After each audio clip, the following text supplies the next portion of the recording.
الحمدللہ وحدہ والصلاة والسلام علی نبی بعدہ اما بعد قال اللہ تعالی فی کلامہ المجید یا ایھا الذین آمنوا اذا قمتم الی الصلاۃ فاغسلوا وجوہکم وایدیکم الی المرافق وامسحوا برؤوسکم وارجلکم الی الکعبین۔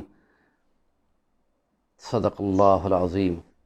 نماز اور وضو کرنے سے نور پیدا ہوگا جو حشر کے میدان میں نبی پاک صلی اللہ علیہ وسلم کو پہچان کرائے گا کہ یہ نماز پڑھنے والے اس کے محبت کرنے والے فالوور مسلمان ہیں، اور ان کے وضو کے اعضاء چمک رہے ہوں گے اور وہ ان کو بلائیں گے کہ آؤ جی آؤ حوض کوثر کے پانی کو پی لو، اور ان کے دونوں بازو اور ان کے دونوں پیر ٹخنوں تک اور ان کا چہرہ وضو کے آزاد ہونے کی وجہ سے۔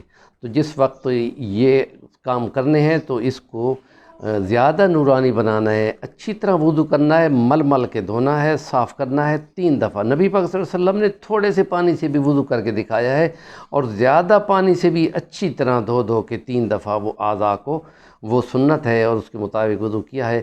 اور یہ آج کا یہ کہنا تھا کہ وضو کرتے ہوئے باقاعدہ ایمانم و احتساباً کرنا چاہیے، کہ ہمارا ایمان ہو کہ ہم یہ عمل کر رہے ہیں تو اس پر انشاءاللہ اس پہ ثواب ملے گا، اس پہ نور اور نورانیت آئے گی، اور حشر کے میدان میں یہ اعضاء چمکیں گے مقابلتاً دیگر دنیا کے۔ تو اس لیے جب پڑھیں تو اس میں کلام پڑھنا چاہیے۔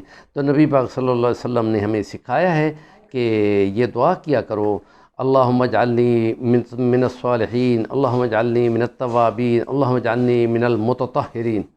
اور یہ کہ دوسری ایک دعا ہے کہ اللہم انی اسألک تمام الوضوء و تمام الصلاة و تمام رضوانک و تمام الجنہ، اور اللہم اجعلنی من الصالحین، اللہم اجعلنی من التوابین، اللہم اجعلنی من المتطہرین۔ یہ دعائیں ساتھ ساتھ پڑھتے رہنے ہیں اور اچھی طرح وضو کرنے ہیں۔ اور اچھا تو ہے کہ جب منہ میں کلی کرے تو مسواک ہو، جس سے کہ نماز کئی گنے بڑھ جاتی ہے نبی پاک کے نزدیک۔ تو اس لیے اس میں ناک میں پانی ڈال کے ناک کو اچھی طرح صاف کرنا چاہیے۔ اور یہ جب وضو کر لیا جائے تو ایک چلو پانی کا کھڑے ہو کر پینا بھی مسنون ہے، اور جب وضو کر کے کھڑا ہو جائے بندہ تو آسمان کی طرف کلمے، دائیں ہاتھ کے کلمے والی انگلی سے کہے اشہد ان لا الہ الا اللہ وحدہ لا شریک لہ واشہد ان محمدا عبدہ ورسولہ۔ نبی پاک صلی اللہ علیہ وسلم نے معراج کی رات میں جس وقت کہ آپ عرش معلیٰ کے پاس اللہ رب العزت سے بات کر رہے تھے، تو آپ کو جب وہ مثالی جنت اور مثالی دوزخ دکھائی گئی تھی، تو ہاں آپ فرماتے ہیں کہ مجھے ایک صحابی کے جوتوں کی آواز سنائی گئی، تو آپ نے فرمایا کہ یہ یہاں کون پھر رہا ہے؟ آپ کو بتایا گیا کہ یہ آپ کا غلام بلال حبشی ہے۔ تو نبی پاک صلی اللہ علیہ وسلم نے جب معراج سے واپس آئے تو آپ نے پوچھا تھا کہ بلال تیرے جوتوں کی کھسکاہٹ مجھے بتائی گئی ہے اور آپ کا نام بتایا گیا، تو آپ بتاؤ کیا عمل کرتے ہو جس سے تمہیں یہ اعزاز ملا؟ تو انہوں نے کہا میں جی ہر وقت وضو میں رہتا ہوں، جب بھی واش روم میں جانے کی ضرورت پڑتی ہے تو اس کے بعد میں پھر وضو بنا لیتا ہوں۔ تو یہ گویا کہ یہ فرشتوں کی قائم مقام بننے والا کام ہے، کوئی یہ کام کو آسان نہیں ہے، لیکن مستقل اچھی طرح وضو کرنے سے یہ نورانیت اور روحانیت کا مقام حاصل ہو جاتا ہے۔ اس میں کوشش کرنی چاہیے۔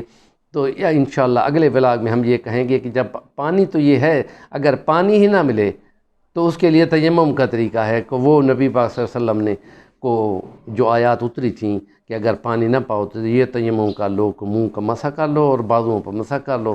تو ایک صحابی نے کچھ اور کیا تھا، تو اس کی تفصیل بھی انشاءاللہ آپ کو کل بتائیں گے۔ تو چینل کو سبسکرائب کریں، کی باتوں کو آگے فارورڈ کریں اور پورا حصہ پائیں۔ وآخر دعوانا الحمدللہ رب العالمین۔